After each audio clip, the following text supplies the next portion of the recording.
6 hours, divided equally between Democrats and Republicans.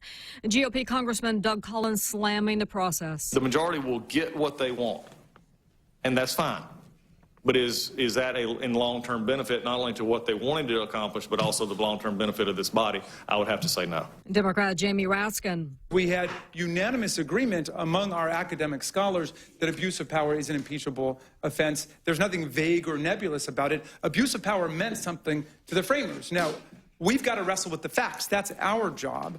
President Trump slamming the House impeachment probe and accusing Democrats of trying to overturn his election. Only 3 U.S. presidents have ever been impeached. Presidents Bill Clinton and Andrew Johnson were formally impeached. President Richard Nixon resigned before that could happen. The presiding judge on the Foreign Intelligence Surveillance Court is slamming the surveillance of a Trump campaign aide by the FBI. This court operates in almost total secrecy, so this public order from the presiding judge of the Foreign Intelligence Surveillance Court is not only rare, it could lead to sweeping changes in the relationship between the FISA court and the Justice Department. Judge Rosemary Collier called the FBI's handling of the application to surveil former Trump campaign advisor Carter Page troubling. Judge Collier now wants the DOJ to explain by January 10th the steps being taken to prevent this from ever happening again. Fox's Trace Gallagher, and stocks keep their winning streak going, ending higher Tuesday for a 5th straight session. America's listening to Fox News. Did you know that home loan rates have plunged again? Would you like to take advantage of these lower rates to help lower your monthly payments? Refinancing doesn't have to be for another 30 years. It can be for 10, 15, or 20 years. It's up to you. Reduce your monthly payments. Pay off your loan earlier. At Bank Pacific, where we're open to closing your loan in a hurry. Bank Pacific, where others put branches, we place roots. Equal housing lender. Credit conditions apply.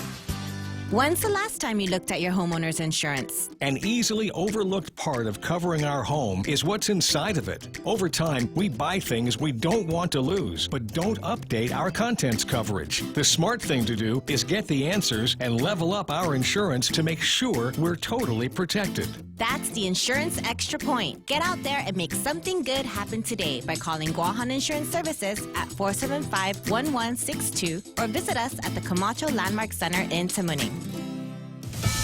The U.S. Space Force gets the go-ahead. The Senate voted overwhelmingly to pass a $738 billion defense policy bill that will create President Trump's Space Force. Now it heads to the president's desk, and he said that he will sign it immediately.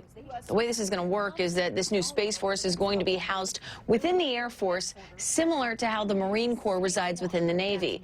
And that's different from what President Trump had originally proposed. In fact, much of the personnel within the Air Force who currently work on space are simply going to be transferred to this new Space Force.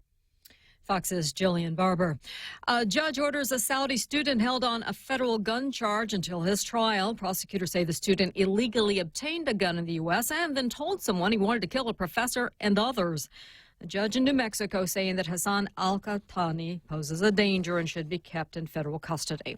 A wedding celebration turns tragic in Southern California. A happy day turning into a violent murder investigation. Hours after being married, a groom was allegedly beaten to death by 2 wedding crashers armed with bats. Police responding to a fight in Chino, California, east of Los Angeles early Sunday morning after the 2 uninvited men were asked to leave the backyard reception. Authorities found 2 victims with minor injuries. A third, the groom, 30-year-old Joe Melgoza, found a block away with severe head trauma. 2 brothers, ages 28 and 19, have been arrested on suspicion of murder charges. A GoFundMe page has been set up to pay for the groom's funeral and support his 11-year-old daughter. Kevin Battle, Fox News. And Pope Francis abolishing the Vatican's highest level of secrecy in sex abuse cases, a move applauded by victims and advocates. The decision opens up lines of communications between civil law enforcement and the victims. The Pope making that announcement amid calls for transparency in the Catholic Church. I'm Carmen Roberts, and this is Fox News. Connecticut water treatment customers don't keep coming back. They're satisfied the first time. That's right. Connecticut non-electric water treatment systems take care of your water problems, and you won't need to keep calling us for repairs. Join the list of satisfied Connecticut customers who purchased their non-electric water systems years ago and are still enjoying clean, conditioned water without any hassles from timers or circuit boards. American Water Tech, a passion for improving lives through better water. Mescla Chamorro Fusion Bistro brings you island hospitality with a true taste of modern Chamorro cuisine. A bistro look that feels like home. Their menu features local and traditional flavors with a twist. From their famous Calaguan Hapa to fresh ahi poke salad and their award-winning barbecue ribs. Mescla takes your favorite local dishes and serves them with extra flair that you'll only find at Mescla Chamorro Fusion Bistro. Stop by their newest location in the Grand Plaza Hotel in Tumon. For reservations, call 969-2652. Mescla, a true taste of Guam.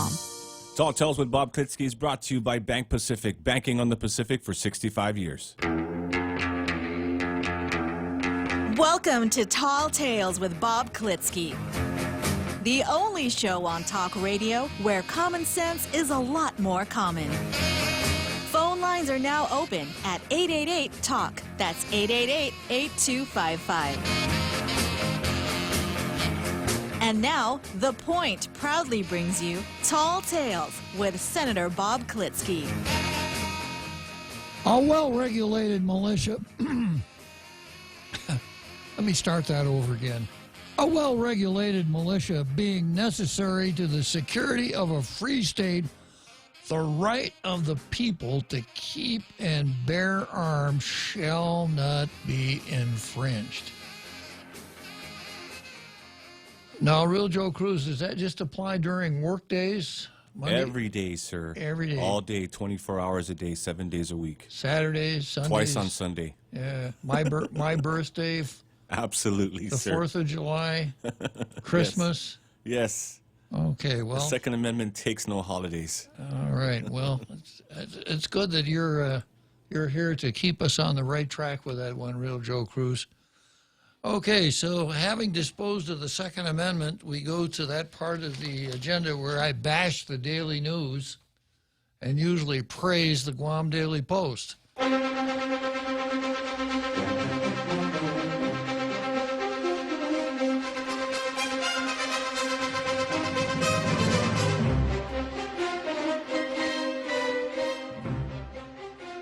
It's that portion of the program that we refer to here on Tall Tales as Zemi Ikotni.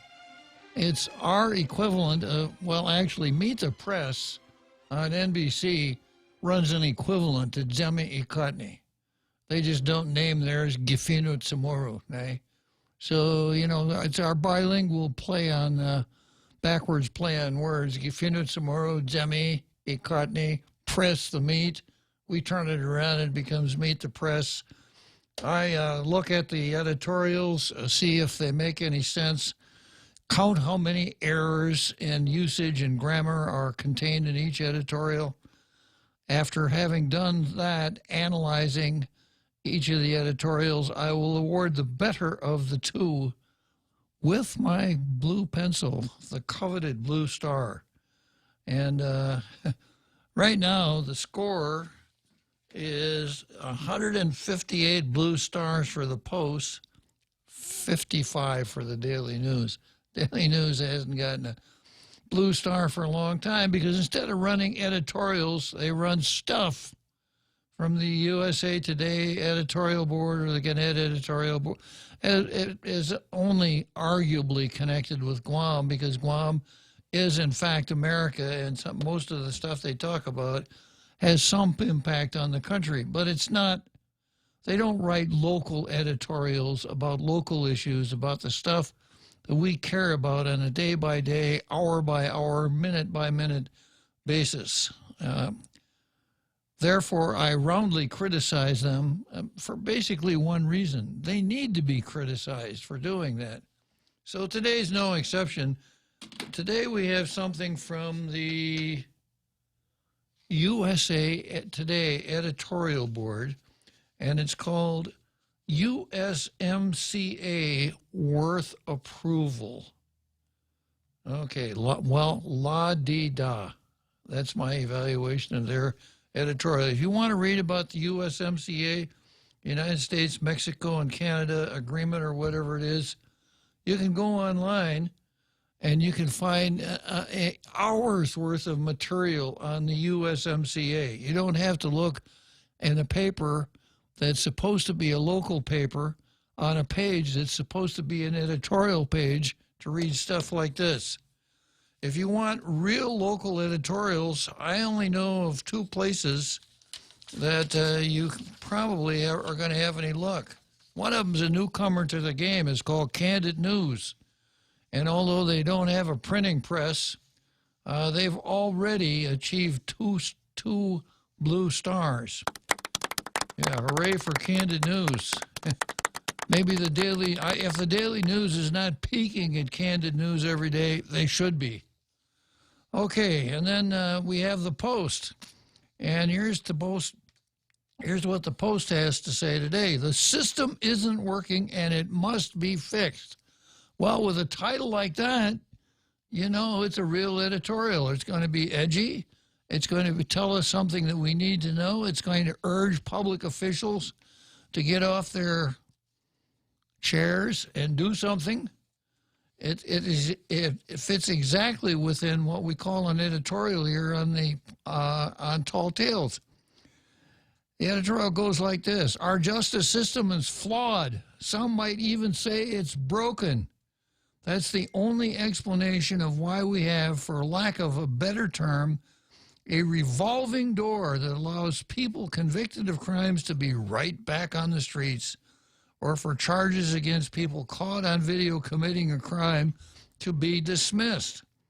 Most recently, a man caught on video surveillance footage stealing a bag from Mama Tita's Bakery in Santa Rita was arrested and then charged with theft of property as a petty misdemeanor. On the video, the suspect is hovering at a doorway of Mama Tita's Bakery in Santa Rita. He's clearly watching the woman sitting at the bench, focused on her task. He repeatedly takes a few steps in before retreating back to the door. Then he finally dashes in, grabs a bag from the table, and rushes out the door. Police, with the help of a bakery employee and others in the community, were able to find and arrest the suspect, though they did so only after he had been reported trespassing on another man's property about a week after the report and a video of the theft at the bakery. On Saturday, the theft as a petty misdemeanor charge was dismissed in the Superior Court because the court, despite the existence of the video, had not been presented enough evidence to support the charge. It's the job of the Attorney General's office to present that evidence. So, you know, it kind of reminds me of the story of somebody robbed a paint store. And not after the robbery at the paint store, they caught this person running away, and they looked at his hands, and his hands were bright red. Caught red-handed. That's kind of what happened here at the bakery. Caught red-handed, and they let him go. So what happened? Judges make decisions based on the information presented to them. Was the information clearly communicated? Did the police provide the proper information to the Office of the Attorney General? Did the AG's office present the case properly in court? It's frightening to think that even with a video of a man walking into a space he shouldn't be in and apparently taking something that doesn't belong to him, the judge didn't have evidence compelling enough to at least consider a trial. And we can't imagine how frustrating this is for police officers whom the community and we in the media hound daily to protect our people and their property by taking suspects into custody and delivering them into the system. Yeah, so the Post hounds these guys. We do a little hounding here on Tall Tales too, don't we, Real Joe Cruz? Ow! There you go. To see their successful work rendered fruitless, must be disheartening. When it comes to matters of safety, it's difficult to think of things that would improve your quality of life, whether it's education or starting a business, if you don't feel safe. Something needs to be done, and those we elected to serve us must do it. Figure out the problems and fix them. It's why we hired you by voting you into your jobs. As for the bakery case, fortunately, the judge wisely dismissed it without prejudice, which means that the court can reconsider it. Let's hope the judge is given the proper evidence to do so.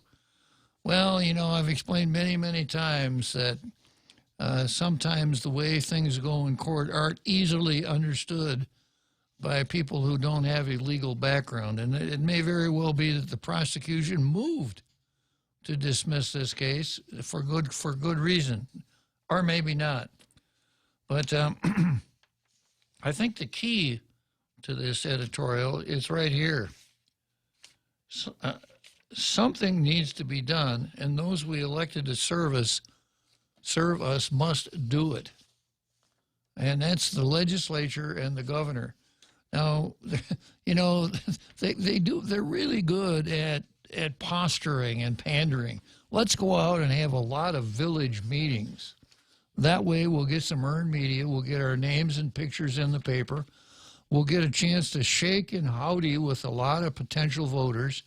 We'll be able to project this image, ooh, we really care for you folks, you know, down here in Malotlo, and all you folks, you residents of Pocket and all these other metropolises on the island. And when it's all over, if they really aren't put in a position where they have to do something, and they don't disappoint because they don't do anything. You know, I've mentioned a couple of times, judges are hemmed in when it comes to pretrial release by Chapter 40 of AGCA. I haven't seen anybody introduce a bill that would change the terms of Chapter 40 of AGCA.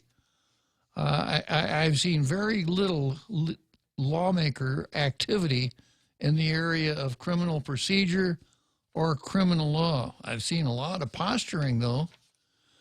And let's see what I got here. Did you open the Jimmy line?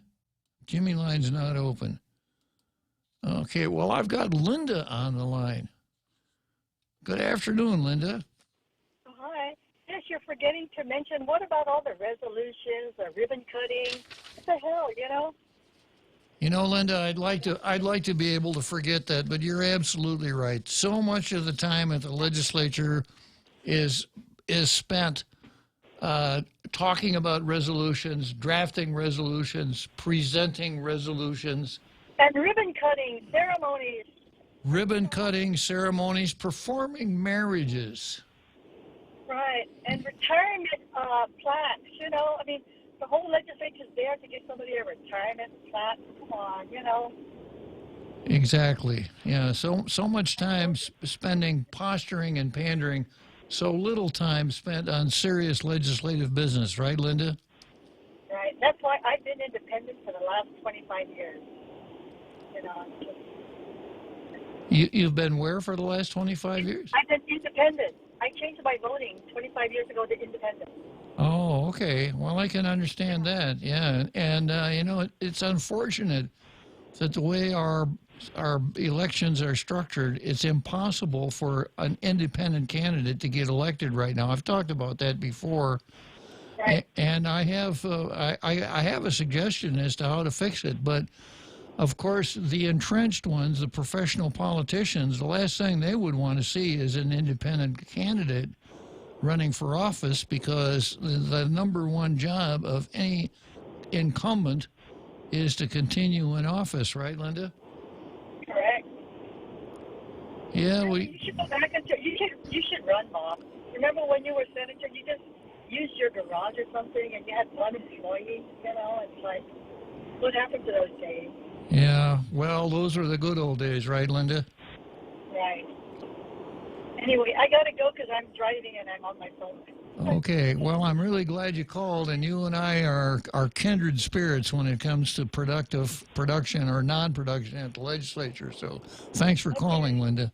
Merry Christmas. Yeah, Merry Christmas to you. Happy holidays. None of this. Happy holidays. Exactly. Merry Christmas. Thank you. Bye. Bye, Linda. Okay, and then we have the other Governor Leon Guerrero on the line. Good afternoon, Ken. Good afternoon. When you were talking about resolutions, I couldn't resist calling in on that because it's such a huge waste of time and money. You know, those resolutions aren't cheap by the time you look at the paper and the framing and the time spent running around getting signatures and everything. It's a pretty expensive thing. And then the things that they commemorate. 18 months of continuous employment. Really? That is something that the legislature at Guam wants to commemorate? Yeah, Tunsus Macaca for butchering his 7th pig, right? Oh, yeah. Yeah. My favorite one, though, was the 100th anniversary of the sinking of the Comoron. I mean, of all the stupid resolutions, I think that one was the one that set the new standard for stupidity. Yeah, World War I, nobody was here. You know, all the World War I people are gone. Even the Germans who were here were gone when their ship sank. You know, so who did we give this commemoration to? And when you talk about the cost, I think you're absolutely right. When you figure out the labor involved in putting these things together, and the materials aren't cheap, they're pretty classy looking pieces of paper, nice frames, and then of course senators like it because if you present a resolution to someone's cousin, that guy will love you forever, and a lot of his family think, oh, yeah, I really like Senator so-and-so. Remember, he gave a resolution to my cousin. He's pretty good. Yeah. And then there's the oftentimes little earned media. You get your picture in the paper, and it's so transparent. It should be done away with. We should do away with this thing about senators conducting marriages. That is just way out to left field. Yeah. Well, in my humble opinion, you know, the fact that they introduced 257 bills and 259 resolutions in less than a year shows how broken this system is. Because out of that 259 bills introduced, we've only passed 58. And out of the bills we passed, 60% of them were pork barrel or government enrichment programs. You know? I agree, Ken. Well, I'm glad you're out there banging on that snare drum that you seem to take with you everywhere to call attention to these things. And I hope you keep on doing it. I know you will. Oh, I definitely intend to. And the thing that's so encouraging is that more and more people are singing along with me on this. So we're going to be working very hard at trying to take back the legislature, because that's the people's house. So we need to have public servants in there instead of professional politicians. So that's what we're going to be working towards this next election, getting more public servants in and getting the politicians out. I'm with you on that one, Ken. Then maybe we'll see some real crime reform. It's possible. Well, you have a good show. Well, thanks to you, I'm off to a good start. Thanks for calling, Ken. All right, bye. So, Ken Leon Guerrero, Citizens for Public Accountability, chiming in on the legislature and apparent some popular dissatisfaction with what they do and what they don't do, shared certainly by the host of Tall Tales. Okay, so no surprise here. Guess who's going to get the Blue Star today?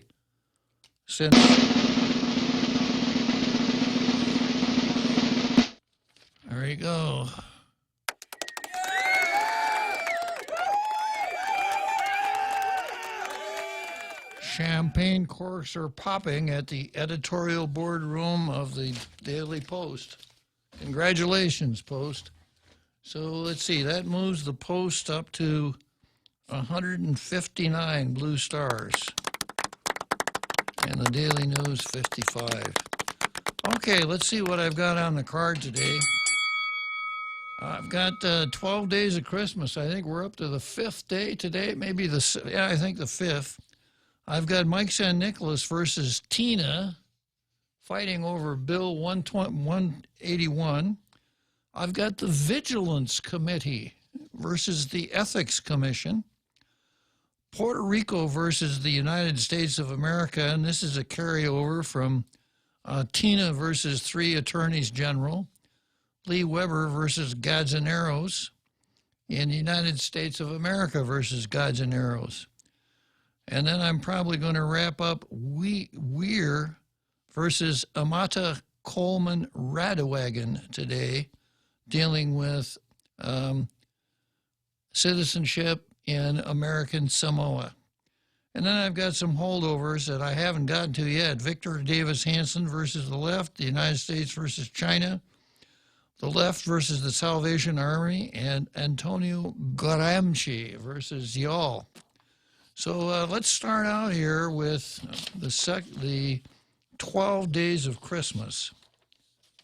I'm sure you're all familiar with this song. We hear it every year at Christmas. It's not quite as popular as Jingle Bells, but it's very popular. It starts out on the first day of Christmas.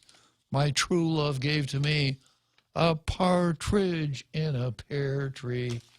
And I told you why that's, if you live in California, a pear tree, marijuana would be okay, but a pear tree is a controlled substance in California. Second day of Christmas, 2 turtle doves. You run the risk of importing an endangered species if you bring in turtle doves. Third day of Christmas, 3 French hens. And in that one, you're going to get in between California and Missouri, fighting over an interstate import-export egg ban. On the 4th day of Christmas, you got 4 blackbirds. On the 5th day of Christmas, 5 golden rings. And yesterday I explained how it was very possible to wind up in court with that 5 golden rings if one of them is an engagement ring. You weren't here for that yesterday, Real Joe Cruz, so maybe I ought to repeat it, because I posited the hypothetical situation that I start out by saying that you have a couple and the man wants to become engaged to the woman, and I caught myself. That can't possibly, that is not realistic at all. So I changed it to say that you have a situation where they want to become engaged to them so that they could get married, that they could marry them. So they gives an engagement ring to them, kind of on the implicit promise from them back to they, that they will get married. So what happens if they break up? Who gets to, do they get to keep the ring? Or do they have to give it back to them because they gave it to them on the promise of marriage? So do we have a breach of promise here where they broke their promise to them? You see how complicated this can become, Real Joe Cruz? I do, sir. Yeah. And it's just so fortunate that we can discuss this now in proper terms and not use sexist pronouns and get caught in that sexist trap where we think that if they're going to get married, one must be a man and the other a woman. How 20th century that is, right? What a strange set of ideas that is. So I don't know if 5 golden rings is a really good idea. Maybe even 1 golden ring might be too many for they and them. Okay, and then next, on the 6th day of Christmas, my true love gave to me 6 geese a-laying. Okay, so we've got geese laying eggs. Now, I suppose in the 21st century, in the year 2019, any goose could lay an egg, right? Any goose at all. So this whole talk about geese and ganders, once again, that's really 20th century, because any self-respecting bird that calls itself a goose ought to be able to lay an egg. Yeah. So this one, we refer you back to the egg issue that cropped up on day 3. Additionally, should you want these eggs to be called free range, the U.S. Department of Agriculture will require those geese spend some time outdoors. Well, what's the sense of raising geese if they're not free range geese? Who would want to get involved with any geese that are not free range? You might get PETA on you if you were engaging in battery raised geese. Okay, so first break here. Cocoa Coffee Company is now available at Circle K. Single origin coffee beans carefully sourced and locally roasted to give you the freshest cup of coffee Guam has to offer. Grab a cup that's brewed every 30 minutes or purchase a bag of the locally roasted whole beans. Flavors now serving: light medium roasted Ethiopia and medium dark roasted Jamaican Blue Mountain. Exclusively available at Circle K. With every Cocoa Coffee Company purchase, a portion of the proceeds will go towards the Cocoa Recovery Program. Ever notice how that one perfect holiday gift is just out of reach? Or how sales on the stuff you want all come at the same time? This season, plan ahead with a holiday loan from First Hawaiian Bank. Now you can afford to be nice without being naughty. For more details, visit FHB.com or any branch to apply. Additional restrictions apply. First Hawaiian Bank, member FDIC, equal housing lender. Tall Tales with Bob Klitzkie is brought to you by American Water Tech. Now through December 31st, you can save almost $900 on a complete Kinetico non-electric reverse osmosis drinking water system for your home. Call American Water Tech at 649-2301 to find out more. American Water Tech, a passion for improving lives through better water. Welcome back to Tall Tales with Bob Klitzkie, Guam's single voice of reason. Call now, 888-TALK. That's 888-8255. You know, I just realized, Real Joe Cruz, I made a mistake. I did 5 golden rings yesterday. You know, the one about where they gave them a ring when they thought they would get married. Yeah. So I should have done 7 swans of swimming today. But in my own defense, that's the first mistake I've made since 1947. True, sir. Yeah, in 1947, I thought I was wrong about something, but I was actually correct. What was that, sir? Well, it doesn't matter, but it still counts as being wrong, right? If you think that you're wrong and you're not, yeah, it still counts as being wrong, right? Yes, sir. Yeah. So tomorrow we'll do 7 swans a swimming. And then the next day, it's really a tough one. 8 maids a milking. You know, there's a lot of stuff that has to be corrected there.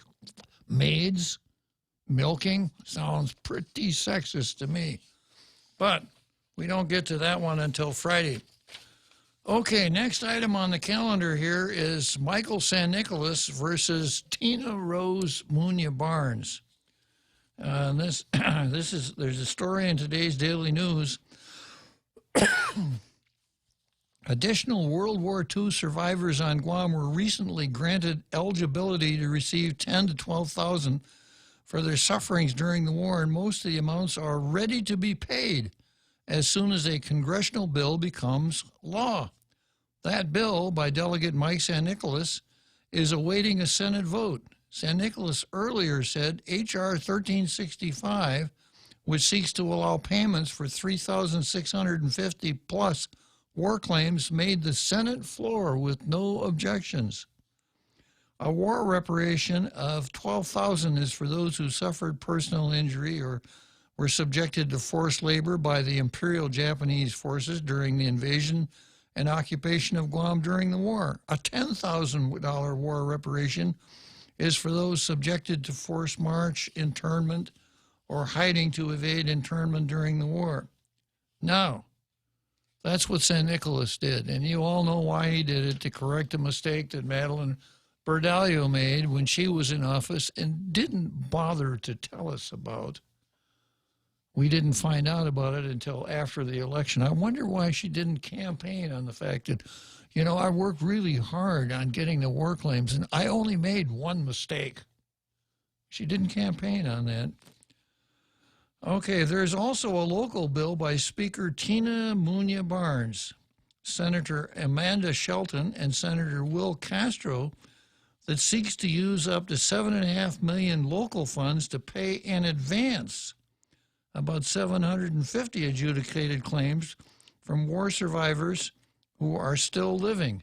Now, those are the only ones that get paid. These are the ones that were living on the time that San Nicolas's bill passed. The Adelou-backed Bill 181 will be taken up during the legislature's 2 p.m. Wednesday session. So they may very well be down there doing something. You know, I don't know if they may have more important things to do, like marriages, resolutions, I don't know, haircuts, whatever. San Nicolas said Bill 181 would risk H.R. 1365's passage and will infinitely delay war reparations for the war survivors. The claims could total about $40 million. He said his bill is now at the federal finish line. The Speaker and other bill supporters said it is a race against time to pay the war claims, since many of them are now in their twilight years. Boy, is that why sometimes when I go outside I have a hard time seeing, because I'm in my twilight years? And many others died without Speaker Barnes could. Okay, now here's what San Nicolas says. Speaker Barnes couldn't pass a bottle bill recycling law that works, or a medicinal marijuana law that works, and now she's insisting on interjecting on a war claims process that is at the federal finish line. I hope she doesn't end up breaking this too, San Nicolas said, when sought for a comment about Wednesday's session. And I think he makes a really good point. This, Tina and Castro and Shelton, this is not your lane. This is something that can be fixed at the congressional level. Now, we've watched this thing. As soon as San Nicolas appeared to be making some progress, the legislature couldn't let it go. They had to do a little grandstanding themselves, so they introduced their Bill 181. And my analysis has been the same all the way along. It's ineffective. It's poorly conceived. It's a great thing for the three sponsors, because they will be able to go to Senior Citizen Center and say, oh, no, mani luhos and mani naho. Zaho hamzu todos na, zaho todui manamko, sa benai hamzu todu bula salapi nai. Sa si San Nicolas di Tungo nai hafa bedanya. So they could go through that, and you know, it may be very good politics for them, but it's not going to put any money in anybody's pocket. And if the risk of screwing up what San Nicolas is doing is only slight, why bother? There's no real benefit in it, only a potential risk. So once again, San Nicolas and Castro and Shelton should stay in their own lane. Now, I've got Bill 181, and I have to tell you, if I were a stand-up comedian, well, wait a minute, maybe I am a stand-up comedian, you know? I know a lot of folks out there in my international radio listening audience really appreciate my sarcastic sense of humor, but this bill is a joke. So you start out, the bill has 3 sections. One is the obligatory statement of legislative findings, which is ink on paper. And the second section is called Fund Structure and Administration. And then the third section is called Severability. And I'm going to read it to you. And I wish somebody down at the legislature would wake up on this matter. This is what it says. If any provision of this act or its application to any person or circumstance is held invalid, the invalidity shall not affect other provisions of this applications of this act that can be given effect without the invalid provision or application, and to this end the provisions of this act are severable. Well, which part of your bill would you like to could be severed without killing the purpose of the bill, Tina? Section number 1, there is hereby established a War Liberation Claims Fund. Oh, you could strike that and the rest, no, the rest of it won't work. Section B, subsection B, the purpose of this fund is to receive deposits to pay for certified claims. You're going to strike that? Section C, the governor is authorized to transfer a sum not to exceed $7.5 million. Strike that and let the rest go? I think you can see what I'm saying here. The severability clause is a study in nonsense. First of all, a court knows how to determine whether, in the face of an unconstitutionality, a court knows how to do this without you telling the court how to do it. Second of all, a bill like this, if anything, should have a non-severability clause. It says unless all portions of this bill stand, the whole bill is invalid because it won't work. It's not going to work anyhow, and I'll tell you why it's not going to work. Subsection D, any funds transferred to this account, that's the 75th Guam Liberation War Claims Fund, any funds transferred to this account shall be used only to award compensable Guam victims with certified claims by the Foreign Claims Settlement Commission and shall be consistent under, quote, a memorandum of agreement between the Department of Administration and the U.S. Department of the Treasury.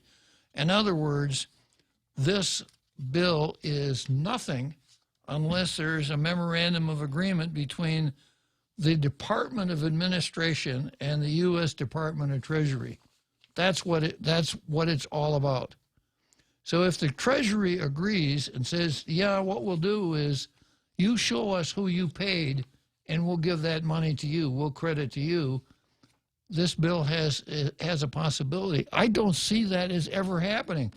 First of all, if I were the Department of Treasury's lawyer, I'd look at this and say, you can't have a memorandum of agreement between a department and the United States Department of Treasury. The Department of Administration is incapable of entering into any kind of an agreement. Governor of Guam can enter into an agreement, and the Secretary of Treasury of the United States can enter into an agreement. But the Department of Administration, it's just a joke. It's so poorly done. So if anybody at Treasury has looked at this, I suspect it's posted on the bulletin board over there by the watercolor, where some folks post interesting cartoons that have a relationship to their department, because that's about what it is. It's a cartoon. A funny cartoon of dealing with money that we are, it's actually owed to us and we're trying to get. Okay, let me take a rest here. Jimmy, I got Francis and Jimmy on the line, so I'm going to go to Jimmy first and then Francis. Good afternoon, Jimmy. Oh, hi. Okay, full disclosure. Number one, I'm not a felon on felony release. Number two, I'm not a politician running for a place at the public trough on talk radio. But I would like some more information about these U.S. citizenship requirements. More specifically, what about all these pregnant Korean ladies You see them walking up and down Hotel Road. You see them in Kmart. Is this another form of colonization? Well, I think what you're talking about, Jimmy, and you correct me if I don't understand. There are women that come from foreign countries who are pregnant when they arrive. Some of them are quite pregnant, as a matter of fact, and you're wondering, is this has something to do with colonization? The answer to that is no. What we're talking about here, Jimmy, is called birth tourism. So that women from other countries who are pregnant, if they can get to the United States and their child can be born in the sovereign territory of the United States, those children are United States citizens at birth. So that's what that's all about. Does that mean they can get food stamps when they grow up? If like the baby's anchored here on Guam. And it really the anchor babies really don't benefit much of anybody until they're 21 years old. So you don't come over here, have a child, move into Section 8 housing, get your SNAP card, et cetera, until the child is 21. It has very little effect on his parents or even on him. The child could come and go to the United States at will like anybody else, but of course, toddlers have the physical difficulty of traveling to the United States. But that's what it's about. It's called birth tourism, and it's been written up in the newspaper that there are people here that make a fair amount of money signing people up in, say, Korea, bringing them here, providing them a place to stay, food, doctor, the whole package, so that when the birth tourist leaves with a newborn, the newborn is a citizen of both, say, Korea and the United States. Oh, so that explains why you see all these pregnant Korean ladies around here. Well, there's something even more basic, more basic explanation for pregnancy, but I think you know how that one works. Well, I got cats, so I know. You know very well, huh? Yeah. How that works. Okay. Last time I talked to you, I talked about Ken from Palau that stole my chainsaw and my car battery. Uh-huh. I didn't even want to go to Tumon Precinct to report it. And I called him at 788-7976. And his phone is working, so I reckon he's got a plan. But he doesn't answer. His name's Ken, comes from Palau. His phone number is 788-7976. He's a thief. Okay, Jimmy. So I wish. And if I go to Tumon Precinct and report it, you know what'll happen? I give up. Same thing that happened to the guy that on the video stealing the bag. So, Jimmy, didn't you tell me that you lent the gentleman, what was it, a bush cutter or something like that? The chainsaw. You lent him the chainsaw, right? Yeah, he asked to borrow it. Yeah. And he hasn't returned it, right? Yeah, and he said he's going to take the car battery and charge it. Now I had to buy another car battery. Yeah. Well, you start out when someone borrows something and doesn't bring it back. Well, Benjamin Franklin, neither a borrow nor a lender be. Well, I'm not as smart as Benjamin Franklin. Yeah. So you're starting out there. That's a civil matter. That's in a sense, it's a breach of contract. Now, whether that rises to the level of being a crime, it could, but not ipso facto. The fact that someone borrowed something and didn't bring it back doesn't, on its face, make it a crime. Well, perhaps what you just said is why I don't even bother to report it to the police. I just said, okay, I got ripped off. That guy's off my trust list. Yeah. And every other Palau off my trust list.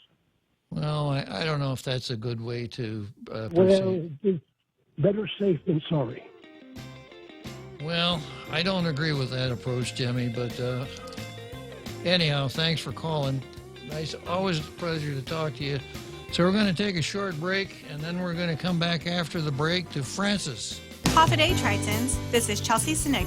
president of the UOG Alumni Association. I made some of the best memories during my time as a Triton. Because of this, I have committed to giving back to the G is for Giving campaign, which will help student scholarships, programs, and activities. And I encourage you all to do the same.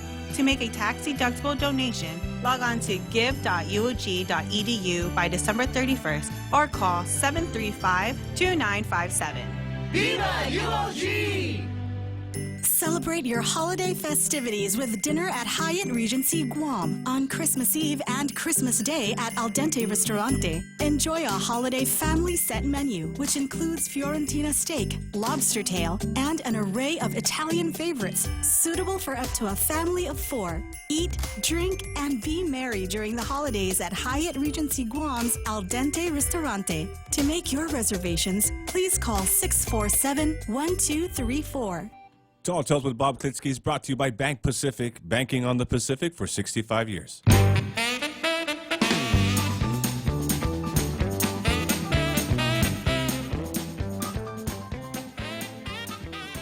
So a short break, and we're right back with Francis. Afternoon, Francis. Good afternoon, sir. I guess Jimmy's got that bah humbug for that guy. Yeah, he sure does. It's almost Christmas, Uncle. Yes, indeed. The ones I will visit next week will be down, all of them will be at the Veterans Cemetery from World War I, World War II, you name it. We got them down there, so my mom's down there, so all she wanted was fresh flowers. Okay. A lot of them most of them are military retired, and they just didn't have any interest in war reparation. But with all respects to those who are, they say, registered and adjudicated, is that the word for it? Uh-huh. I hope it works out, and I'm hoping that this bill introduced by a speaker doesn't mess up the 1364 or something. 1365, yeah. Because if it does, it'll probably be the end of that. It's probably going to lose a lot of votes and stuff and all kinds of really sad things. Anyway, I was reading my friend Dave Davis's letter to the editor, so I had to jump into the Porto party here and go back a few months on October 28th. 2019. And Dave was really giving me a lot of information, like things about the civil rights and political status of the native inhabitants of all the U.S. territories that were ceded to the United States and shall be determined by Congress. That's probably the political status. I'm just trying to figure out, I'm so confused here because Dave goes on, saying that there's nothing there about recognizing political status. The operative term is determined. The Congress subsequently designated Guam as unincorporated territory, which I'm hearing all the time, and conferred U.S. citizenship and the civil rights that accompany it through the Organic Act. And I'm finding out things like, did Spain sell Guam to the U.S., Uncle? In 1898, I guess that's about the Treaty of Paris or something. But did Spain sell Guam to the U.S.? Ceded. Or was it just the spoils of war, like the trophies of winning a game, a war, or whatever? Ceded Guam to the United States. Ceded Puerto Rico to the United States, ceded the Philippines to the United States, withdrew its sovereignty from Cuba. All right. And I've talked about this at some length earlier. My analysis is that the Spanish-American War was really not about Cuba and Puerto Rico. It was about the Philippines, and the United States used the mistreatment of the people in Cuba by the Spanish as a pretext to get involved in a war with Spain.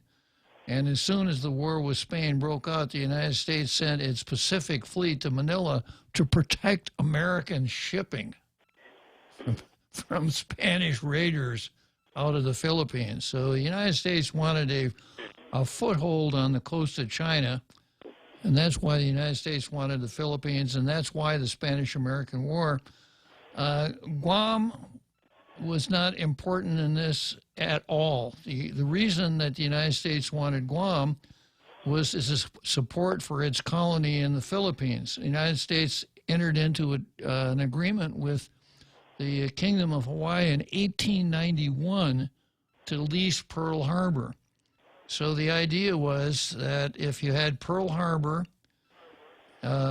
Manila, and Guam, you would have places for ships to stop between the west coast of the United States and Manila to load coal, because at the turn of the century, ships burned coal, steamships burned coal. So Guam was a coaling station, and that was the only reason that the United States wanted it. It wasn't to develop this large colonial empire of colonized people. This is just kind of the way things went. I don't know if that helps you at all, Francis. Oh, yes. It clears a lot of things for me. And I've been to one of the independence groups meetings, but I can't seem to quite, like the information I wanted to hear wasn't clear enough for me. But when Dave mentioned something about the civil rights and political status of the native inhabitants will be determined by Congress. So I'm caught between a rock here and that's correct. That's what the Treaty of Paris said. So the United States, there were people living in the Philippines, Guam, and Puerto Rico at the time those islands were ceded to the United States. So the United States, Spain said, the United States Congress, you determine the status, the political status of those places and the civil rights of the inhabitants. So the United States, in Guam's case, it took 52 years, but in 1950, the United States said, you guys are all citizens. Here's your Organic Act. That's your civil rights. But the separatists, those who would like to see an independent Guam, would want you to believe that language means a particular political status and a particular set of civil rights, one that they would favor. But the way the treaty is written, the United States could very well have said none of the inhabitants of those islands have any civil rights at all, and their political status shall be that of inmates in American institutions. Now, this is really exaggerated. But if they had done that, that would have been in compliance with that treaty. Okay. But so much of what happens here depends on where we are and how many we are. Not who we are, but where we are and how many we are. And a lot of it depends just on the American character. The United States had a military government here from the Spanish-American War up till the time of the Japanese. It was basically martial law. But the United States government didn't act like the Japanese did, because it's just not part of the American character. You just made my evening, so thank you for clarifying some of it, and I guess we're going to have a nice evening tonight, and you do likewise, and you sound better. Okay, well, enjoy that big halftime show, Francis. All right, thank you. So long. Marching bands, cheerleaders, drill teams, synchronized card sections, and a barrage of cannon fire at the end of the halftime show.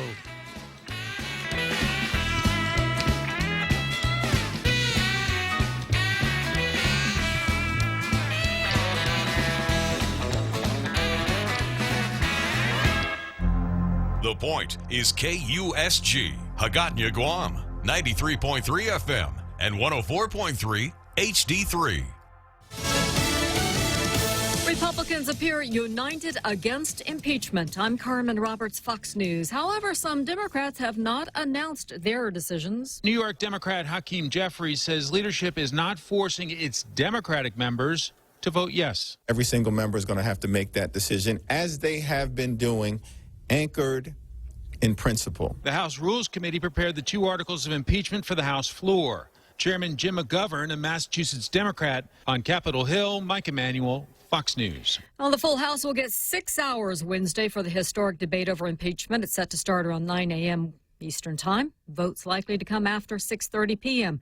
It appears Democrats have the votes to impeach. The president firing back Tuesday, telling reporters at the White House. We look forward to getting on to the Senate.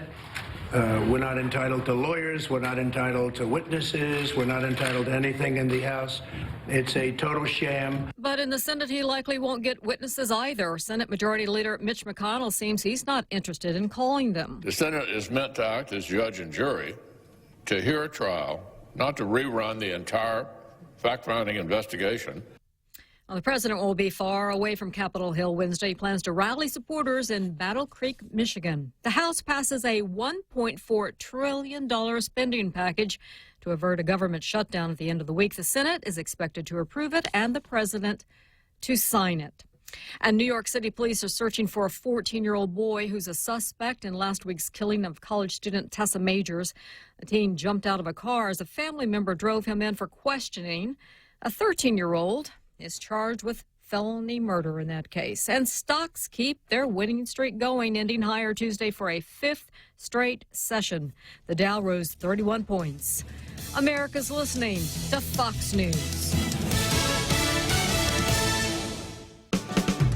Live the balanced lifestyle. Take Care Insurance offers proven wellness and fitness programs to encourage individuals and families to live a healthy, balanced lifestyle through preventative care, being active, eating right, relaxing and unwinding, and being socially connected. They have the island's largest offering of free fitness classes and health education programs for all ages. Join the movement. Follow them on Facebook and Instagram or visit takecareasia.com to learn more.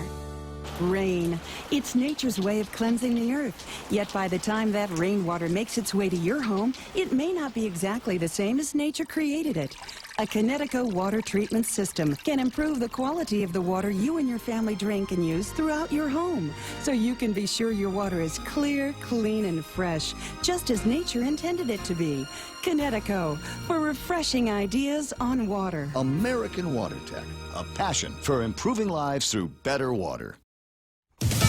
A college student in Chicago charged with terrorism but pleads not guilty. 20-year-old Thomas Ozadzinski, who's a student at DePaul University, made a court appearance Tuesday on a charge of providing material support to terrorists. He's accused of writing computer code that could help ISIS bypass programs designed to block their propaganda from social media. Prosecutors say he bragged that he would use a gun and explosives to elude authorities if need be. He's due back in court next month. Lisa Lacera, Fox News. This year's Heisman Trophy winner tearfully accepts his honor and highlights the struggles of people in his hometown of Ohio. During a speech accepting the Heisman Trophy, Louisiana State University quarterback Joe Burrow talked about young kids going hungry in his hometown of Athens, Ohio, where thousands live in poverty. His words inspiring an Athens resident to launch a Facebook fundraiser, raising nearly $400,000 for the Athens County Food Pantry in days. The nonprofit serves meals and non-perishable food items to local families in need. Reps overjoyed by the whirlwind of support, which will reportedly help provide over 126,000 meals.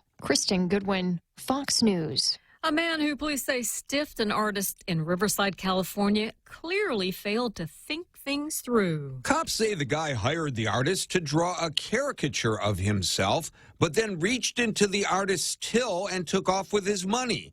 But what he left behind is what has cops thinking that they'll eventually get their man.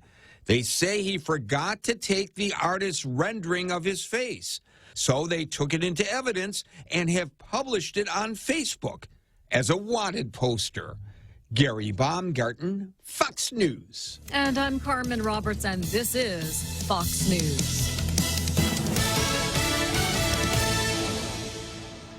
Want to grow your business? Start a new venture? Or stay ahead of the competition? You can. With Docomo Pacific Smart Business Solutions tailored to your specific needs and ambitions, you can do it all. Partner with a network with best-in-class network coverage, state-of-the-art communication platforms, and a team dedicated to providing you with premium support. Call 688-2677 to start your journey to success today. Docomo Pacific Business, delivering your future today. Are you ready for some football? The Ray Gibson Show has got your fix every day with the Points NFL Pick'em contest. Get the latest updates as we check out the past week's performance and break down the upcoming action. Get your game on by calling the hotline at 888-TALK or sound off on Facebook Live at thepoint.gu. League members get a chance to win some awesome weekly prizes with a shot for your choice of a new GTA phone. The NFL Pick'em contest is brought to you by Current Guam with special thanks to GTA. Tall Tales with Bob Klitzkie is brought to you by Bank Pacific, banking on the Pacific for 65 years.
Okay, so the big halftime show that you've all come to know and love so well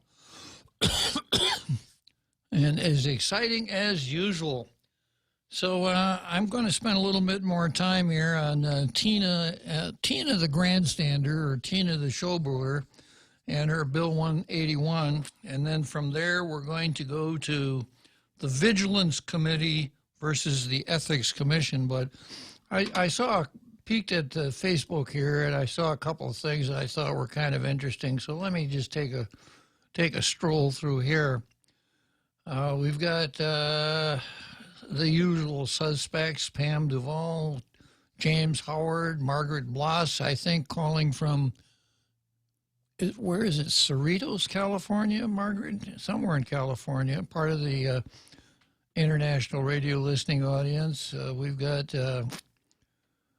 We've got Nate horning in, and Richard Wittenbach Santos is here, and Pam Duvall again. Pam Duvall says, "Judge, you crack me up." Sus Macaca. Well, you know, a sense of humor is really an important part of being the host of Tall Tales. So sometimes, well, let's put it this way. When I tell a joke or engage in some humor, at least I think it's funny, even if no one else does. The real Joe Cruz is always quite polite and always finds time to laugh at any of my wisecracks or jokes. Of course, he kind of has to, right, Real Joe Cruz? Sometimes they're very funny, sir. Well, thank you, Real Joe Cruz. And then we've got Cindy Knutson Guzman, who has kind of a radical theory. Wonder if we, or Guam, should outsource judges, attorney general, and government department heads to get real justice and ethical standards in government departments. Outsiders are not connected to locals, and all the political minutiae we are drowning in. Outsiders may take us to better standards.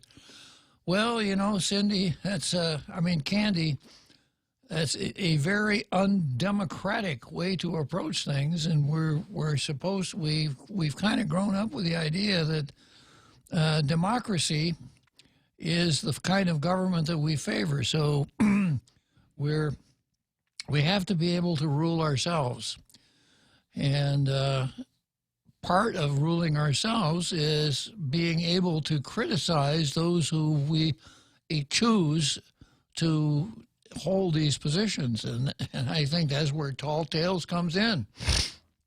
So if we were looking for the enlightened outsider, kind of the Plato's Republic theory of government, that's exactly what we had before 1950. We had naval officers who came in and ran the government of Guam. They were, at least in theory, benevolent despots, didn't have any particular stake in the game themselves. But I don't think anyone would want to go back to that form of government. So I hear what you're saying, but I don't think so, Cindy, or Candy, not for me.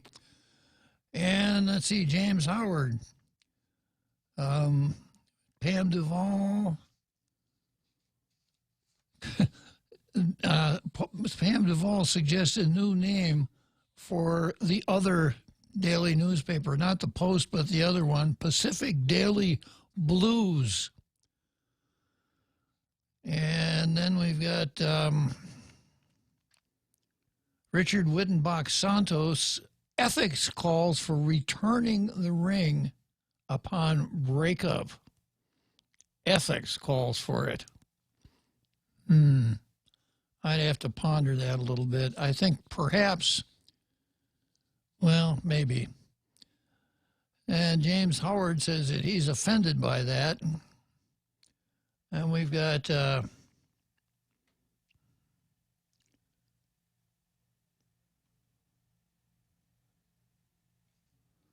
Pam Duvall says, well, you thought you were wrong once, but you were wrong.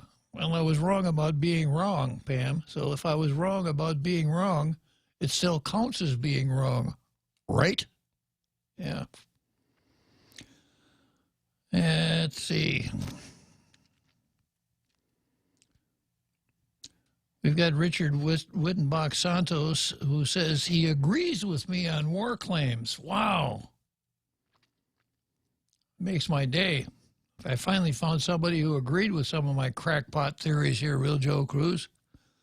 Inconceivable. Yeah. And then we've got Gus Jasongas. I think Gus Jasongas stays up till 2 o'clock in the morning down in Brownsville, Texas, just for Tall Tales. Good call, Gus.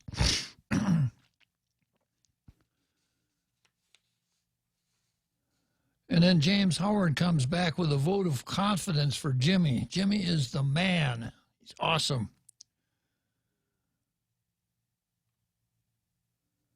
And then Pam Duvall comes back with a question. Mr. Klitzkie, did you get a slice of pumpkin pie I brought to the station? If not, let me know. I'll bake some more. Merry Christmas. Oh, I didn't get any, Pam. So, yeah, you got to break some more and bring it in tomorrow. It was really good. I mean, how would I know it was really good? Yeah, I got some, Pam. Very good. Thank you very much. Very, very, very nicely done and very thoughtful on your part. You know, sometimes it's not all that easy to be the talk show host here. And let's see, Richard Rittenbach Santos says, I don't know what this is referring to, no right to elect governor until 1950, no trial by jury until the 50s, no delegate till 1972, etc. I don't know exactly what that means. If he's talking about Guam, he's incorrect. We didn't elect a governor until 1970. And we didn't have trial by jury until after 1968 and the so-called Mink amendments to the Organic Act. But, and then we've got the new poet laureate for Tall Tales, Ishmael Velez. He says, Where do I start? Where do I begin? Talking about Barack Obama, middle name Hussein. He came, he saw, but did he conquer? And was he with Lou? Was he with Lou N? Is he a fan of Tall Tales? And will he return again? It is said he spoke about Guam, about H-2Bs and democratic power, but nothing else, no other topics, for his stay was half an hour. The governor described him as an impressive man. No, duh. He was once the POTUS, but you'll never rise to his stature. You won't get reelected. Here's your notice. Okay, well, it's a little free verse there from the poet laureate. And Richard Wittenbach Santos again, what Congress gives, it can take away, except for certain fundamental rights, which are unspecified. I guess we just kind of throw these things in here at random.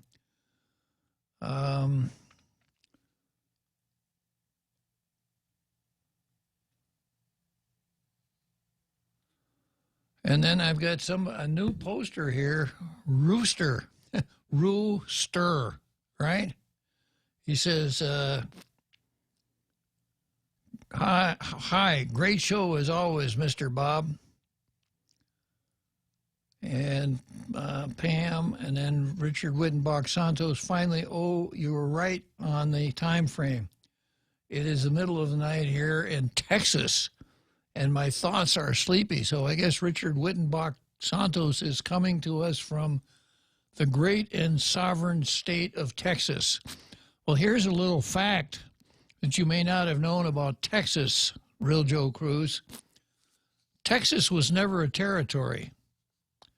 Texas was at one time a state in Estados Unidos Mexicanos, United Mexican States. But basically in a dispute over slavery, Texas left the United Mexican States and proclaimed its independence.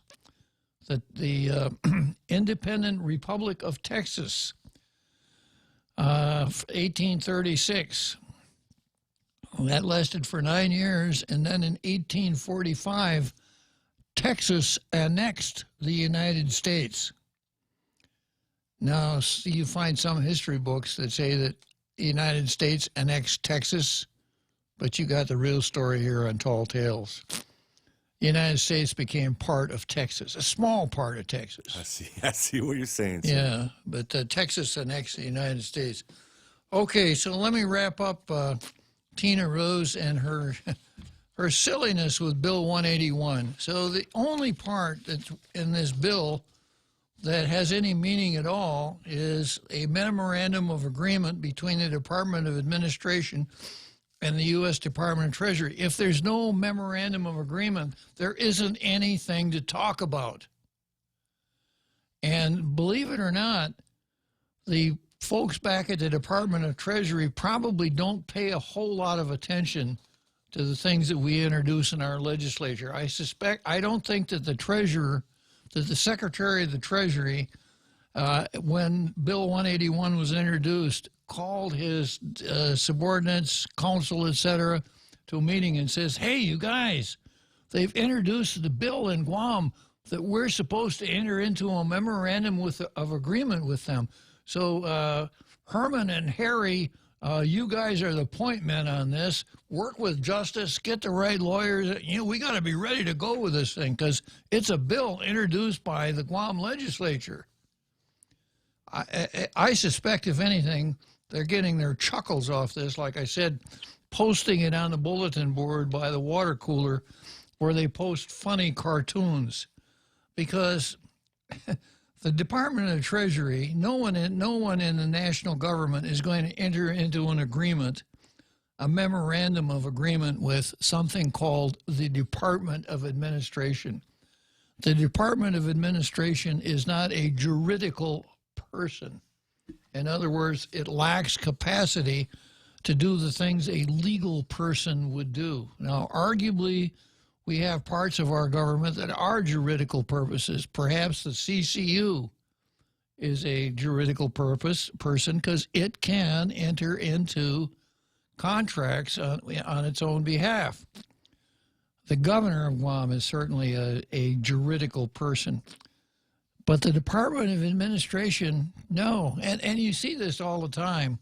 You know, the Department of Administration said, well, the Department of Administration is words on paper, and that's the only existence it has.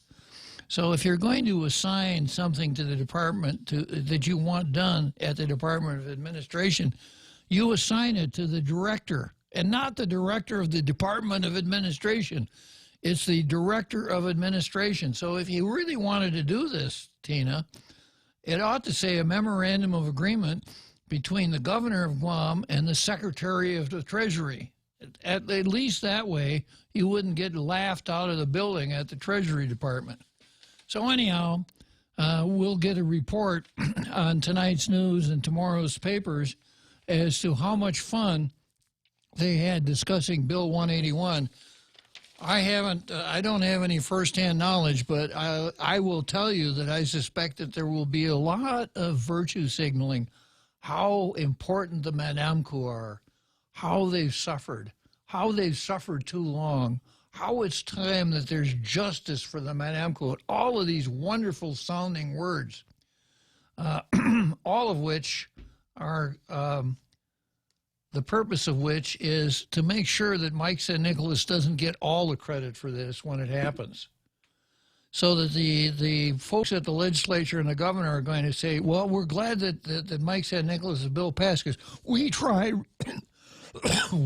really hard too. We weren't going to leave the Manamku just standing alone. We really worked hard for them. Did you hear that out there?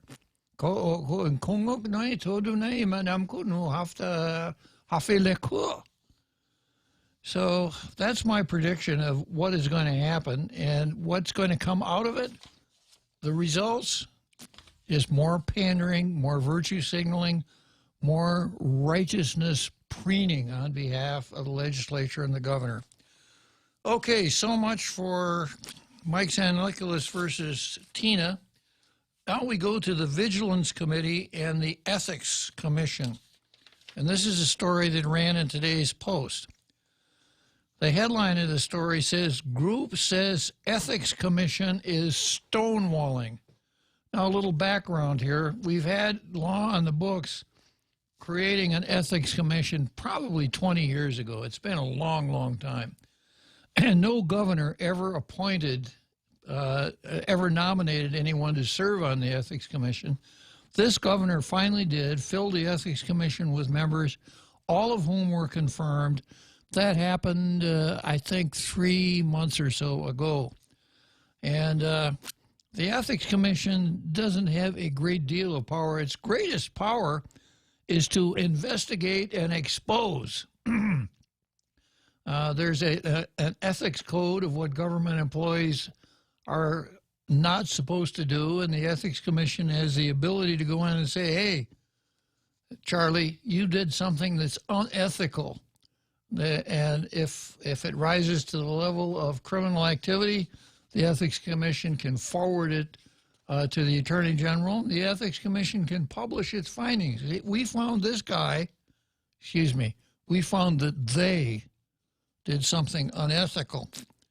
So I'm not so sure how it will function, but my analysis was when the members were appointed that unless there was a person on that Ethics Commission with a little bit of what I call juice, that commission wouldn't go anywhere. And what I mean by juice is the ability to get people to do things even though they may not want to get people to do things now, even though they may not want to do them until next year. So the Ethics Commission started out without a budget, without actually anything.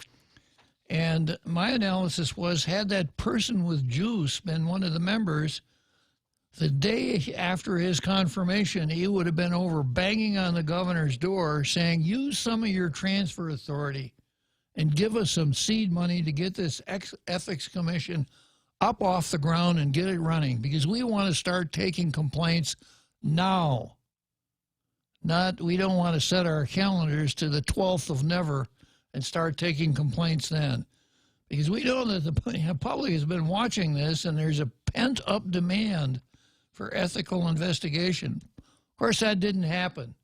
The Ethics Committee started, I don't know if they're still doing this, but they started playing house with the Civil Service Commission, the absolute worst place in the government for them to hang their hats.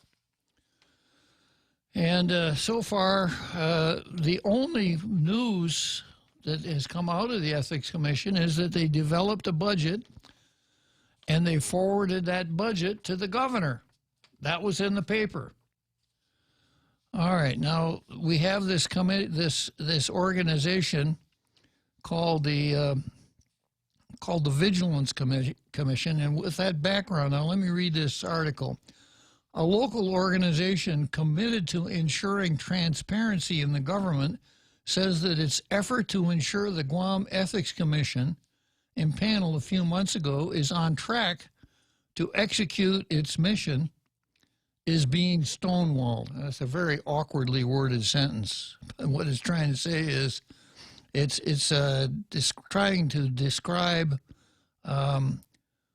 what the Vigilance Committee does and what happened to it. But they're saying this committee, the Vigilance Committee, was set up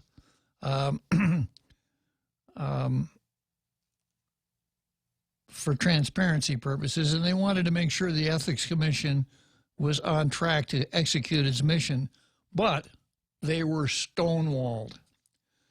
And then there's a quote, "The people of Guam have waited a long time for the impaneling of the Guam Ethics Commission in hopes that this commission would set a high standard for transparency, accountability, and ethical conduct.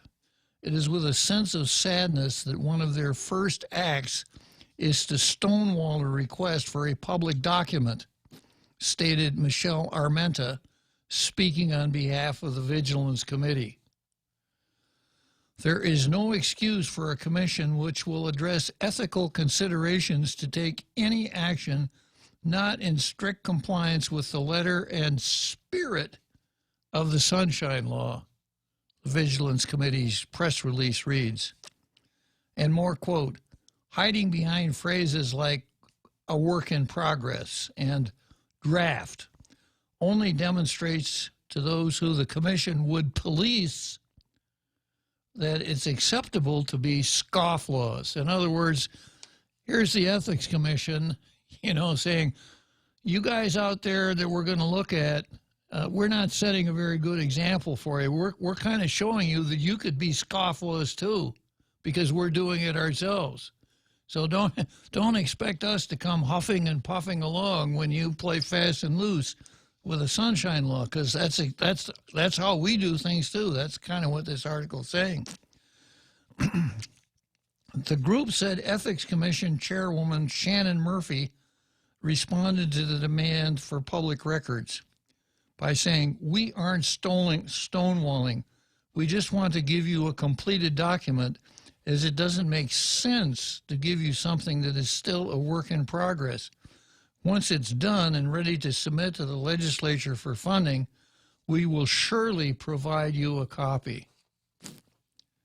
In the press release, Armenta concluded the Ethics Commission stonewalling can't be anything other than intentional. Stop stonewalling and let us in. And then back to the article. Guam's Freedom of Information Act requires government agencies to provide public information. However, draft documents aren't considered public, according to Guam Code Annotated, Title 5, subsection 10108. Yeah, and I know that. I have some familiarity with the open government law. In fact, could I have your permission to be self-laudatory, real joke? Bruce? Absolutely, sir. Yeah, as though I ever needed anyone's permission. In fact, I know a lot about the Sunshine Law. I've brought suit against people for violating the Sunshine Law. And the Sunshine Law says that an agency need not disclose a draft. The Sunshine Law doesn't say you can't disclose a draft. It says you need not do it. And if you don't do it, you're not going to get in trouble. But it's not. It doesn't put a burden on a border commission to keep drafts confidential. Then the next question is, as I mentioned at the beginning of this discussion, I read a news article that the commission had developed a budget and sent it to the governor. Well, if you sent it to the governor, is it a draft? Doesn't sound like a draft to me. If I were going to write you a letter, Real Joe Cruz, you know, I might sit down here and start, Dear Real Joe Cruz, you are such a great producer. Well, then I cross that out. Dear Real Joe Cruz, you are a producer. Yeah, cross that out, you know, and I would work with it, and I'd get a first draft done. And I kind of do this a lot of times. I get my first draft done, and I'd put it away, and I'd go to sleep. And the next morning, I'd get it out, and I'd take another look at it, and I'd say, I'm going to change the tone here a little bit. I'm going to go through this whole draft, and every time the word happy appears, I'm going to change it to glad. And on, and you know, and mark it up, etc. And then when I got finished with it, and it was in final form, then I would send it to somebody else, like you, Real Joe Cruz. But once I've sent it to you, I don't think I could say, Real Joe Cruz, I don't want you to show that to anybody because it's a draft. After I send it to you, I don't think it's a draft anymore. Is it, Real Joe Cruz? I don't think so, sir. So let's hypothesize here. Let's speculate a little bit. So let's okay, well we'll break for the seventh inning stretch, and then we'll come back and speculate a bit. If you've ever struggled for breath, you know what a scary experience it is. Whether you have asthma, emphysema, COPD, lung cancer, or another respiratory illness, the right medical treatment makes all the difference. GRMC's Pulmonology Clinic has the latest technology and respiratory equipment, staffed by world-class pulmonologists. Make an appointment today with GRMC's Pulmonology Clinic and start breathing easier. GRMC, where patients are partners. The Extra Point with Jerry Roberts of Guam Training. The late Stephen Covey left us with a masterpiece, The 7 Habits of Highly Effective People. I'm Jerry Roberts, and at 7:20 a.m. on The Ray Gibson Show, please indulge me as I respectfully add a few habits to that list. You can find daily transcripts of The Extra Point at guamtraining.com. Tune in every weekday morning at 7:20 for The Extra Point with Jerry Roberts, brought to you by Guahan Insurance Services and First Hawaiian Bank on 93.3 The Point. Talk Tells with Bob Klitzkie is brought to you by Mescla. Try their featured special for December. Kahlua pork and cabbage. Slow roasted smoke-laced pork. Shredded and sauteed with onions and cabbage. Served with steamed rice and lomi lomi salmon. Try it today. Available in Agana and in Tumon at the Grand Plaza Hotel. For reservations, please call 969-2652.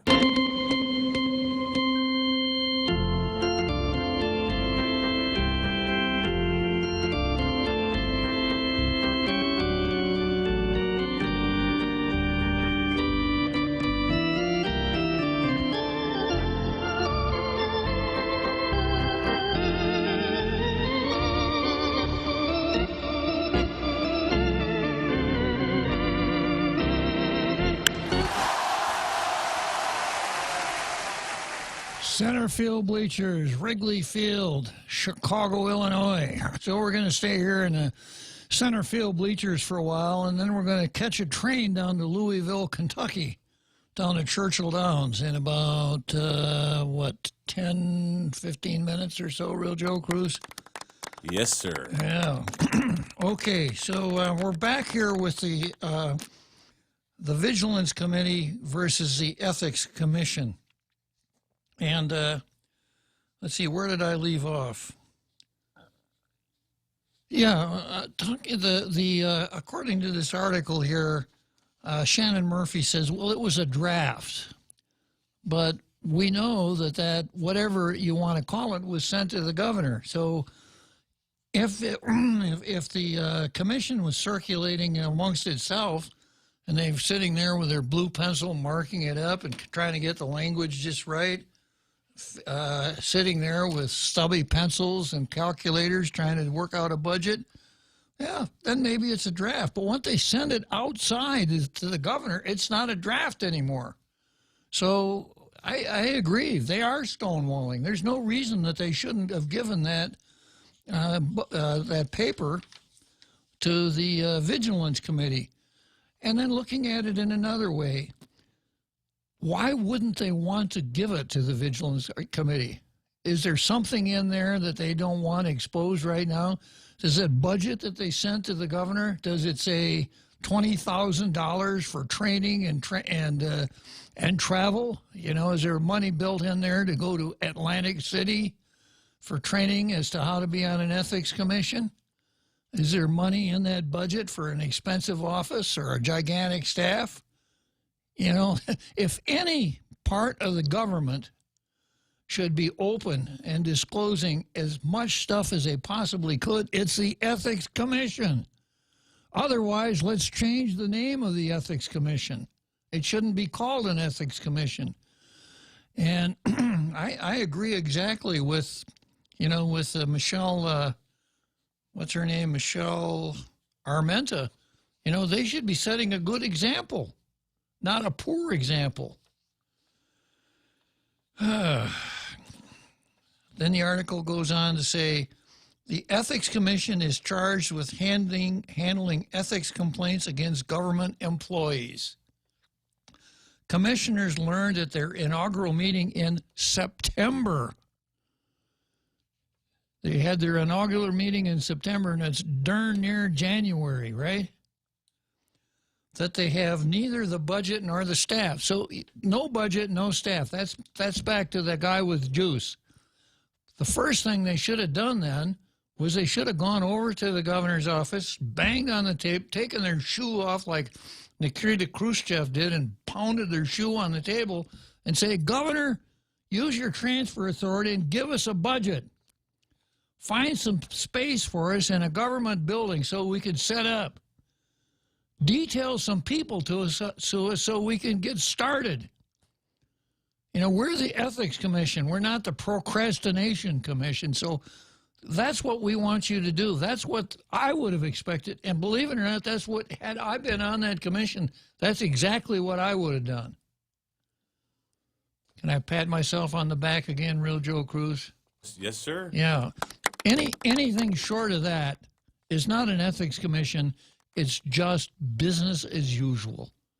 And I don't think anybody had that in mind when this ethics commission was created.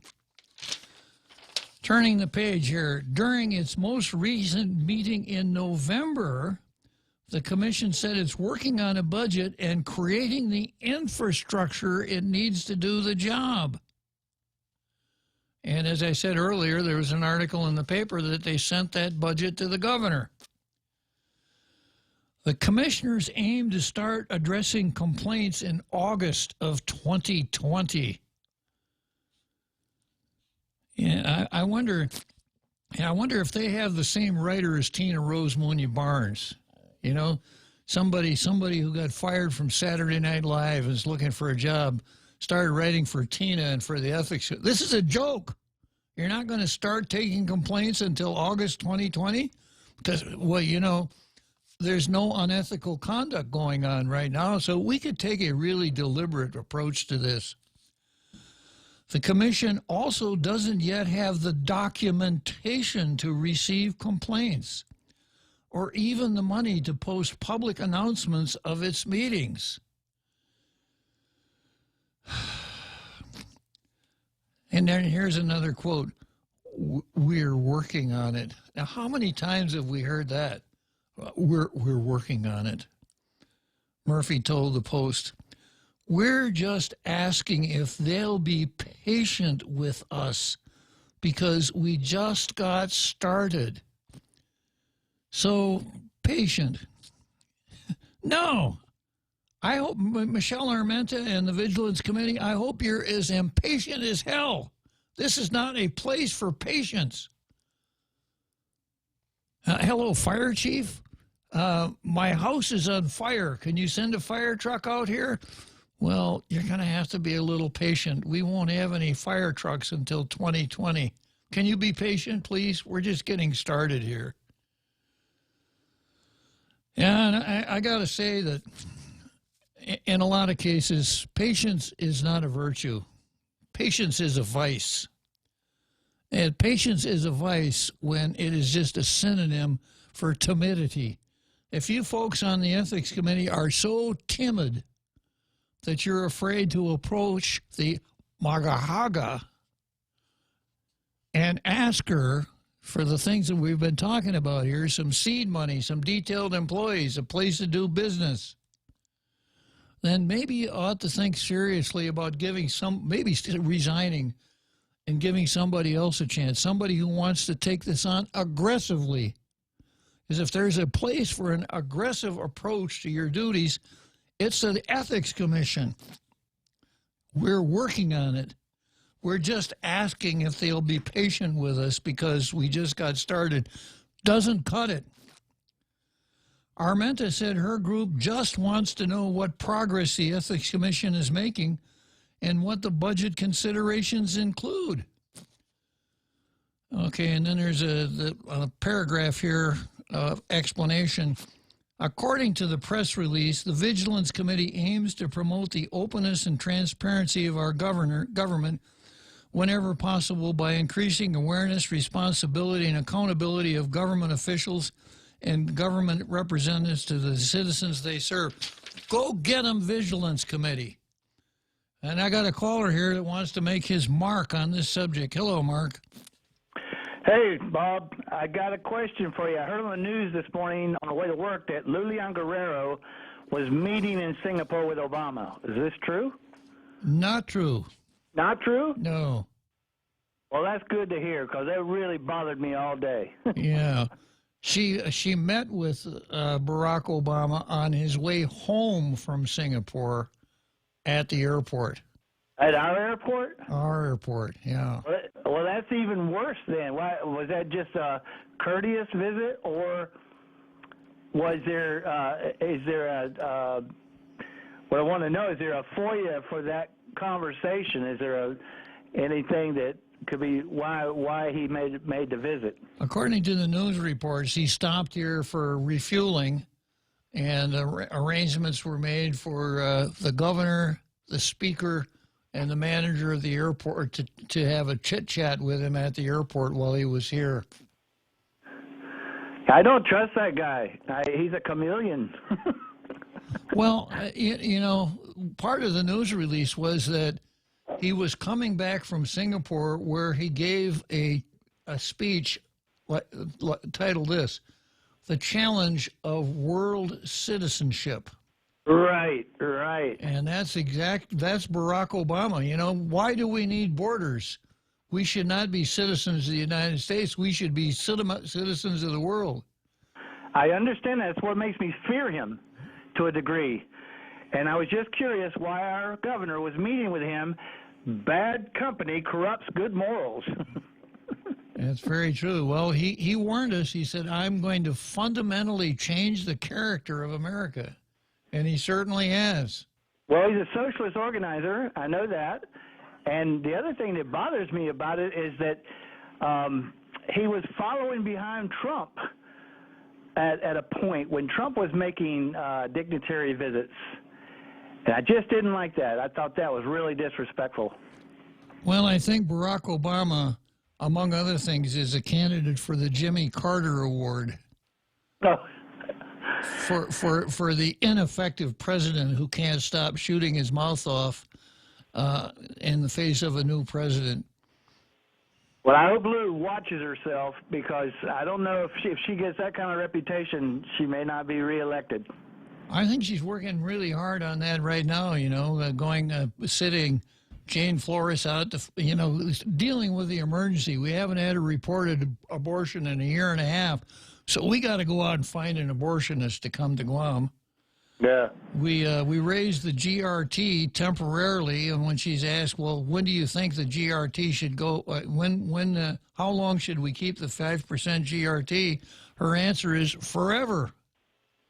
Huh. Yeah. So. Well, I've heard a lot of things about that. I've been attending a few meetings, but anyway, I just want to say good talking to you. Thanks for letting me know what the true scoop was, because I only heard it off the cuff on the radio when I was driving to work, and I'm concerned about it. I'm concerned who our governor's hanging out with.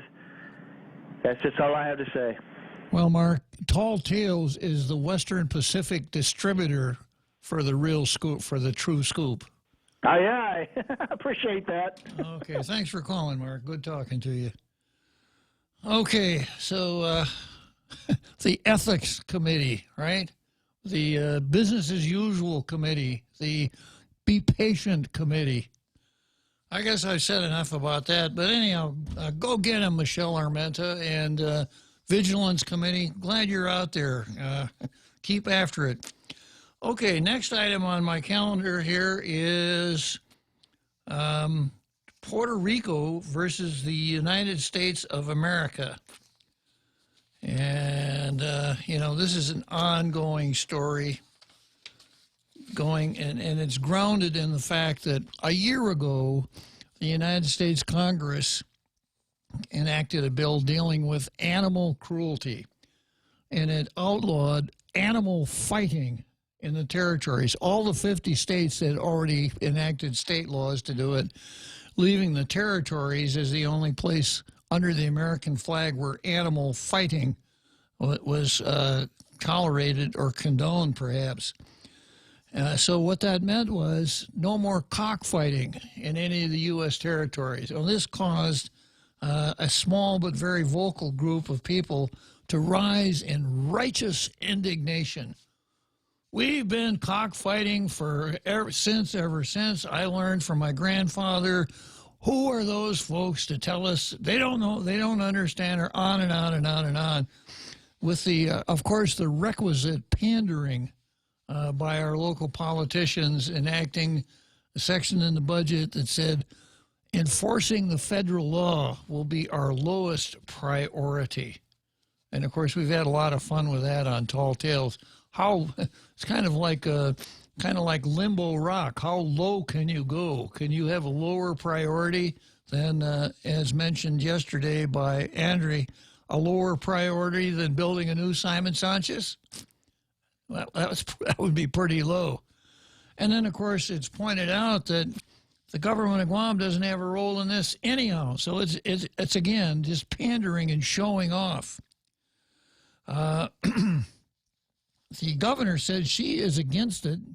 She does not favor the new law, but she also said she's not going to issue any more cockpit licenses for village fiestas because in the face of the federal law, it's moot, she said. So, she's not putting her money where her mouth is. She's falling in line with the new law. And then, of course, I read a year-old article that pointed out that we haven't had a cockpit license board for 10 years. So we haven't had any licensed cockfights for 10 years. That shows you how important it is in the culture, that we don't, and we don't have a cockpit license board now. So the small but vocal group keeps on, and the matter keeps coming back. So the latest is from, and then yesterday I had an article where 3 former attorneys general from 3 different states came on and said, this is a good thing. And Tina Rose's approach was, you're attorneys general in those states over there. You don't know anything about Guam, so give me a break. Causing me to wonder how much Tina pays her speechwriter for great lines like that. 7 years ago, our fathers brought forth on this continent a new nation. Or, Mr. Gorbachev, tear down this wall. Some of the great speeches in American history. So I'm here to tell you today, you folks here in Berlin, Ich bin ein Berliner. You know, some speeches that we all remember. William Jennings Bryan. Thou shalt not lay down upon the brow of mankind a crown of thorns. Thou shalt not crucify man on a cross of gold. And Tina's most memorable speech, give me a break. Yeah, I guess that probably would go over pretty good on the playground, any one of the grade schools. Okay, so next Puerto Rico comes along, and Puerto Rican lawmakers say they will approve a law to keep alive the 400-year-old tradition of cockfighting on the island territory in defiance of a federal ban on the practice that goes into effect this week. Okay, so we're coming up to the home stretch here. So we're going to go to Churchill Downs in a minute, and then from Churchill Downs, we're going to catch a quick flight to Puerto Rico. Chili's 2 for $25 is back. Start with an appetizer to share. Then choose 2 entrees like our mouth-watering old-timer with cheeseburger or the Cajun chicken pasta, grilled chicken with penne and Alfredo sauce, and chili spices. Feeling extra? Upgrade to a personal fajita or our famous half-rack ribs. Bring a friend or a date to Chili's and get 2 entrees for $25. Located on the 2nd floor of Tumon Sands Plaza. Chili's. More life happens here. Tall Tales with Bob Klitzkie is brought to you by Bank Pacific, banking on the Pacific for 65 years.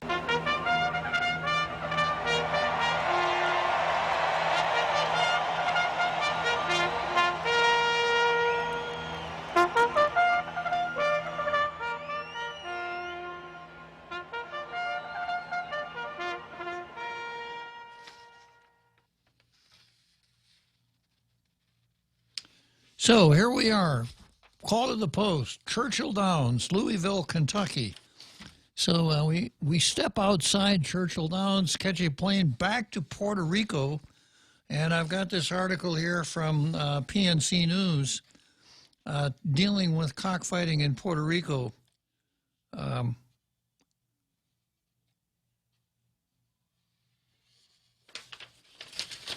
the part I was looking for here.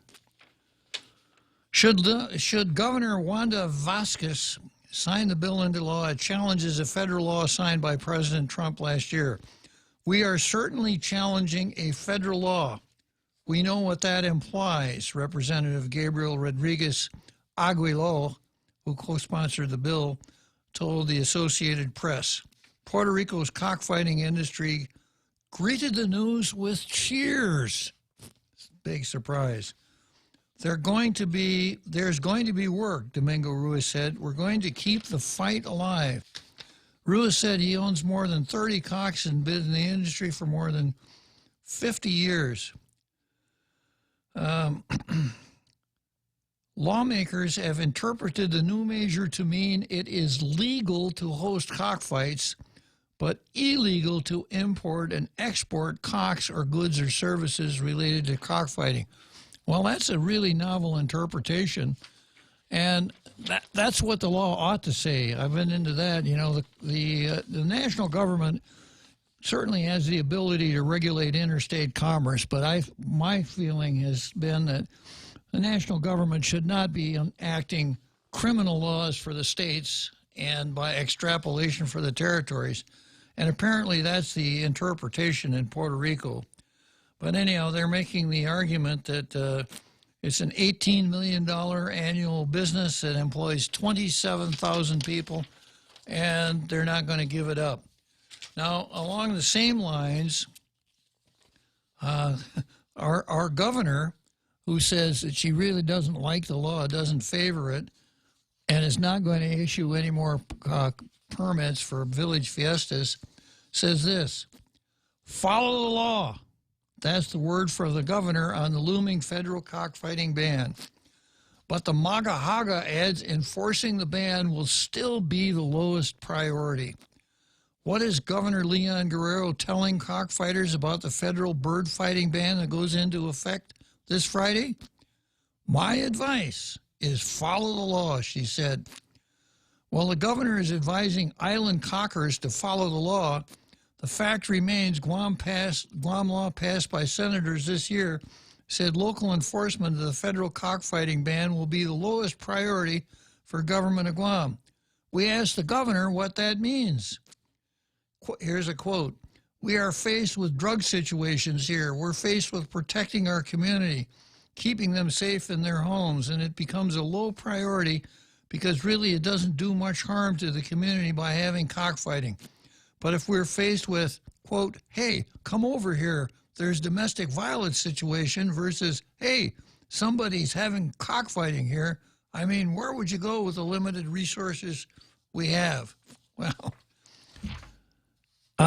talk about building a straw man and then beating the straw man up with a big stick. The governor of Guam doesn't have a role in enforcing the cockfighting ban anyhow. It's a federal law, and it falls on the hands of federal authorities, not Lou. So she has said, follow the law. She said no more permits for village fiesta cockfights. So I mentioned yesterday that when she's done being governor, she could perhaps become a puppeteer, you know, like with having Charlie McCarthy sit on her lap and manipulating the mouth parts of the puppet. At the same time, she's talking in such a manner that no one can see her lips move. Since she's so able to talk out of both sides of her mouth, saying, you know, that ban is no good. We gotta fight it. We got to oppose it. No more permits for village fiestas. Follow the law, you guys. And then I've also got another piece here from PNC Guam. Cockfighting veteran agrees with ban. On Friday, the federal ban on cockfighting will take effect. PNC spoke to a cockfighter who plans to abide by the law and thinks it's been a long time in coming. On Friday, the federal ban on cockfighting will take effect. PNC spoke to a cockfighter who plans to abide by the law, and it thinks it's been a long time in coming. A 30-year cockfighting veteran who wished to remain anonymous. This is a smart guy because he knows if he identified himself, PNC wouldn't spend any time with him at all because he'd be just one guy. But I got to wonder, do you think he's the same person that wrote the anonymous letter that slipped under your door, Real Joe Cruz? I wouldn't be able to tell, sir. It was anonymous. Yeah, that's true. Untraceable, right? He wishes to remain anonymous during his interview with PNC, but he agrees with the federal ban. According to him, the times are changing, and Guam should get behind the law due to the barbaric nature of cockfighting. He does, however, fear that local cockfighters are still very unclear on the law. With the new law coming, there's a lot of people who are hyped up and confused.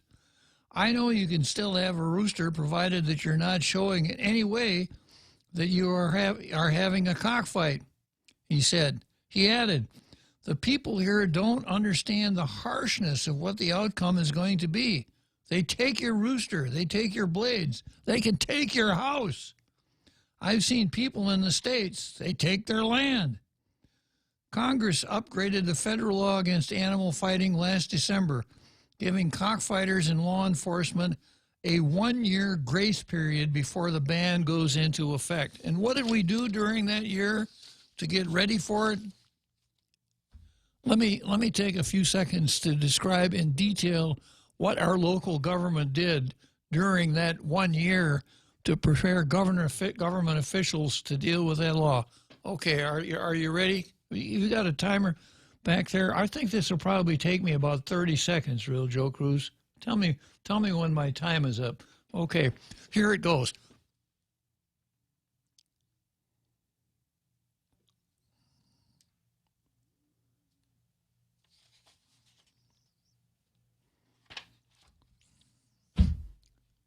Time up? Yeah, well, that's it. They didn't do nothing. Okay, well, once again, it's been a lot of fun interacting with the international radio listening audience out there. Of course, the Real Joe Cruz and I will be back tomorrow. Adios. and we'll see you tomorrow.